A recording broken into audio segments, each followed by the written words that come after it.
रामायण बालकांड की कथा कामदेव का देव कार्य के लिए भस्म होने की कथा। देवताओं ने कामदेव से अपनी सारी विपत्ति बताई।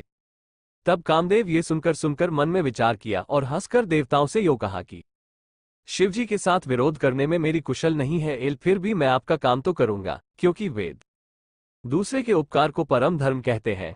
जो दूसरे के हित के लिए अपना शरीर त्याग देता है, संत सदा उसकी बड़ाई करते हैं। ये कहकर सभी देवताओं को सिर नवाकर कामदेव अपने पुष्प के धनुष को हाथ में लेकर वसंतादि सहायकों के साथ चल देता है। चलते समय कामदेव ने हृदय में ऐसा विचार किया कि शिवजी के साथ विरोध करने से मेरा मरना तो निश्चित है।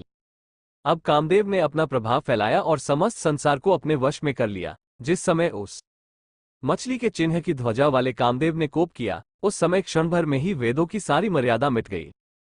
ब्रह्मचर्य, नियम, नाना प्रकार के संयम, धीरज, धर्म, ज्ञान, विज्ञान, सदाचार, जप, योग, वैराग्य आदि विवेक की सारी सेना डरकर भाग गई। विवेक अपने सहायकों सहित भाग गया। उसके योद्धा रणभूमि से पीठ दिखा गए। उस समय वे सब सद्ग्रंथ रूपी पर्वत की कंदराओं में जा छिपे, अर्थात ज्ञान, वैराग्य, संयम, नियम, सदाचार आदि ग्रंथों में ही लिखे रह गए। उनका आचरण छूट गया। सारे जगत में खलबली मच गई। सब कहने लगे, हे विधाता, अब क्या होने वाला है? हमारी रक्षा कौन करेगा?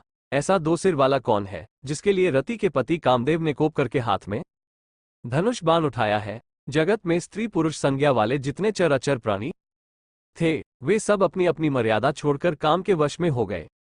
सबके हृदय में काम की इच्छा हो गई। लताओं को देखकर वृक्षों की डालियां झुकने लगी। नदियां उमड़कर समुद्र की ओर दौड़ी और ताल तलियां भी आपस में संगम करने लगी। जब जड़, वृक्ष, नदी आदि की यह दशा कही गई, तब चेतन जीवों की करनी कौन कह सकता है? आकाश, जल और पृथ्वी पर विचरने वाले सारे पशु पक्षी समय भुलाकर काम के वश में हो गए। सब लोग कामाद होकर व्याकुल हो गए। चकवा चकवी रात दिन नहीं देखते। देव, दैत्य, मनुष्य, किन्नर, सर्प, प्रेत, पिशाच, भूत, बेताल ये तो सदा ही काम के गुलाम है। ये समझकर मैंने इनकी दशा का वर्णन नहीं किया। सिद्ध, विरक्त, महामुनि और महान योगी भी काम के वश होकर योग रहित या स्त्री के विरही हो गए। जब योगीश्वर और तपस्वी भी काम के वश हो गए, तब पामा मनुष्यों की कौन कहे, जो समस्त चराचर जगत को ब्रह्ममय देखते थे, वे अब उसे स्त्रीमय देखने लगे। स्त्रियां सारे संसार को पुरुषमय देखने लगी और पुरुष उसे स्त्रीमय देखने लगे। 2 घड़ी तक सारे ब्रह्मांड के अंदर कामदेव का रचा हुआ ये कौतुक तमाशा रहा।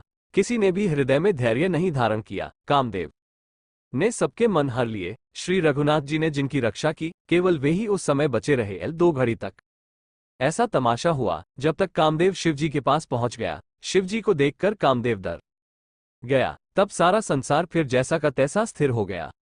तुरंत ही सब जीव वैसे ही सुखी हो गए जैसे मतवाले नशा पिए हुए लोग मद नशा उतर जाने पर सुखी होते हैं। दुराधर्ष, जिनको पराजित करना अत्यंत ही कठिन है, और दुर्गम, जिनका पार पाना कठिन है।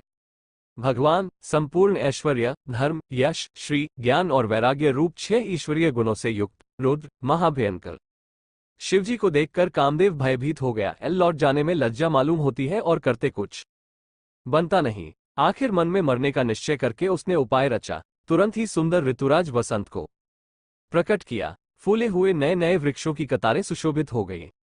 वन उपवन, बावली तालाब और सब दिशाओं के विभाग परम सुंदर हो गए। जहां तहां मानो प्रेम उमड़ रहा है, जिसे देखकर मरे मनों में भी कामदेव जाग उठा। मरे हुए मन में भी कामदेव जागने लगा। वन की सुंदरता कहीं नहीं जा सकती। कामरूपी अग्नि का सच्चा मित्र शीतल मंद सुगंधित पवन चलने लगा। सरोवरों में अनेकों कमल खिल गए, जिन पर सुंदर भौरों के समूह गुंजार करने लगे।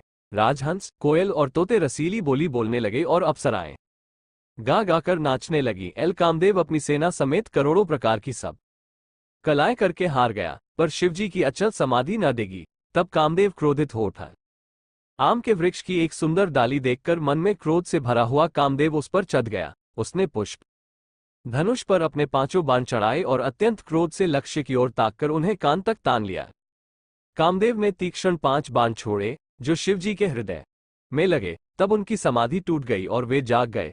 शिवजी के मन में बहुत क्षोभ हुआ। उन्होंने आंखें खोलकर सब ओर देखा। जब आम के पत्तों में छिपे हुए कामदेव को देखा तो उन्हें बड़ा क्रोध हुआ, जिससे तीनों लोग कांप उठे। तब शिवजी ने तीसरा नेत्र खोला, उनको देखते ही कामदेव जलकर भस्म हो गया। जगत में बड़ा हाहाकार मच गया।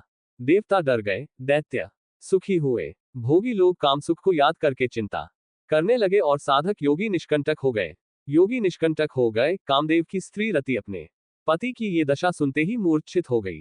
रोती चिल्लाती और भांति भांति से करुणा करती हुई वह शिवजी के पास गई। अत्यंत प्रेम के साथ अनेकों प्रकार से विनती करके हाथ जोड़कर सामने खड़ी हो गई। शीघ्र प्रसन्न होने वाले कृपालु शिवजी अबला को देखकर सुंदर वचन बोले,